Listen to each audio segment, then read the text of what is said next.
Cuando usted renunció yo escribí, por eso se lo quiero preguntar, que a mí me daba la sensación de que las denuncias que usted había hecho eran políticas y que me parecía que a lo mejor había sido un poco exagerada la renuncia a la banca porque esas denuncias políticas había que superarlas desde adentro, en la lucha desde adentro. Sí, yo leí lo que usted había escrito y la realidad es que me gustaría poder explicarlo. La primera cuestión es que intenté superarlo desde adentro, porque de hecho desempeñé el cargo durante un año. Es decir, no fue una reacción estomacal frente a un episodio que tuvo que ver con arrebatar la presidencia de la Cámara de Diputados, que no es un tema menor en política. Digo, hay como una regla básica que puedo admitir que otros tengan otras posiciones. Decían en ese momento algunos diputados que a los representantes los eligen los ciudadanos y al presidente de la Cámara de Diputados lo eligen los diputados. Sí. Pero yo quiero decir que no lo eligen los diputados, lo elige la corporación política. Y la corporación política tiene reglas que yo en general no comparto.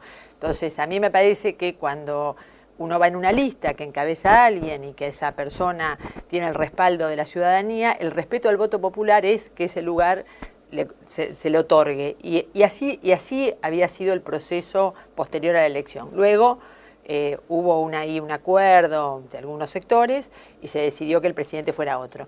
Pero yo no tuve una reacción estomacal, acepté eso y transitamos con un bloque, un año de gestión parlamentaria, que en realidad, a mi juicio, y esto es muy personal, de alguna manera desandó lo que nosotros habíamos prometido en las elecciones, que nosotros la palabra que habíamos comprometido con los electores, porque en realidad fue un año absolutamente instrumental a las necesidades, entre comillas, porque digo, a mí no me gustaría hablar sobre ese término, ¿no?, de la supuesta gobernabilidad del socialismo, claro, que no fueron otra cosa que el aumento masivo de impuestos que hoy estarán pagando los ciudadanos, el aumento en ingresos brutos a la industria, un tema que claramente ha sido una posición histórica del peronismo, porque ingresos brutos es claramente un impuesto que va a la inflación, o sea que no lo absorbe el empresario, está en la góndola. Entonces, cuando yo recién lo escuchaba a Rubén sobre su preocupación con la inflación, digo, en esta provincia el socialismo promovió ingresos brutos, cargar ingresos brutos, aumentar la carga de ingresos brutos a la industria, y el socialismo en conjunto con un sector del kirchnerismo, del rosismo, claramente lo votó. Entonces, a ver, me parece que eso no era lo que habíamos hablado. Tampoco le habíamos comprometido a la ciudadanía, nos habíamos comprometido con la ciudadanía en apoyar procesos en donde hay connivencia entre las fuerzas policiales, las mafias y el poder político.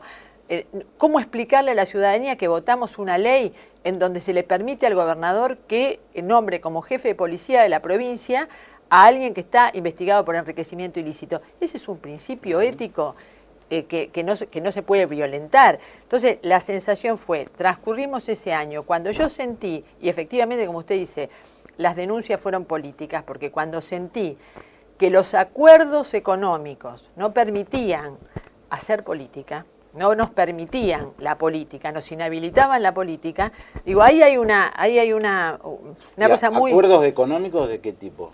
De todos los tipos, digamos, de cualquier tipo, digo, acuerdos económicos que todos imaginamos. Sí, los que suelen suceder en un cuerpo legislativo, a los que algunos adherimos y algunos no adherimos y otros adhieren.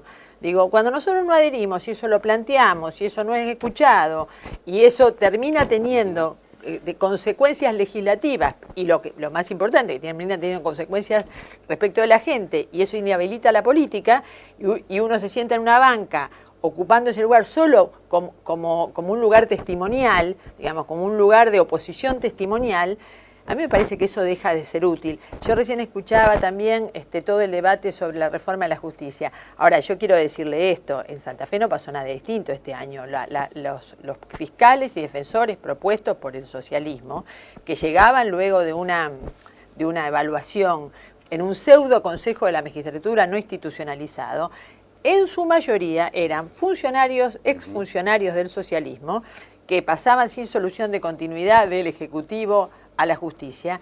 algunos con menos de 60 puntos. Digo, uno no aprueba a un alumno en la universidad. Digo, los que somos docentes universitarios, le exigimos a un alumno 60 puntos para aprobar y nombramos a un defensor con 35 puntos, que además tiene como antecedentes o como únicos antecedentes que redactó las normas, las resoluciones que luego le permitieron de la reforma del sistema penal, que luego le permitieron presentarse ese mismo cargo. Entonces, la realidad es que cuando se dice que ahora va a ser político y antes no era político, en la provincia de Santa Fe los nombramientos son políticos y digo y hay digamos, hay un vínculo muy estrecho entre el partido de gobierno y las propuestas que llegan a la legislatura.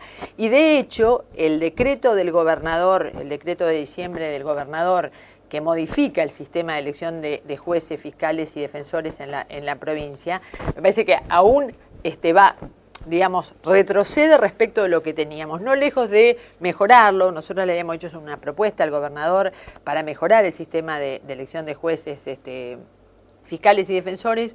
Nunca tuvimos respuesta, nos contestó con un decreto que termina en una terna, en donde el gobernador elige en una terna que además no tiene ninguna puntuación. Sí, acá lo criticaron la semana pasada los presidentes de los dos colegios de magistrados. Claro, de hecho no hay puntuación, digo, uno va a una terna, puede tener 10, digo, supóngase que concursa el doctor Zaffaroni y concursa un abogado recién recibido. Los tres van en una terna sin valoración y el gobernador elige al que le parece.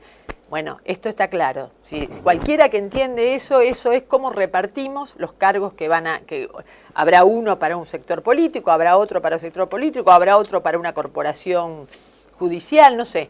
Pero está claro que hemos retrocedido. Entonces, la verdad que hay que tener autoridad moral para sentarse en un lugar y ser crítico de un sistema cuando no miramos en casa lo que sucede.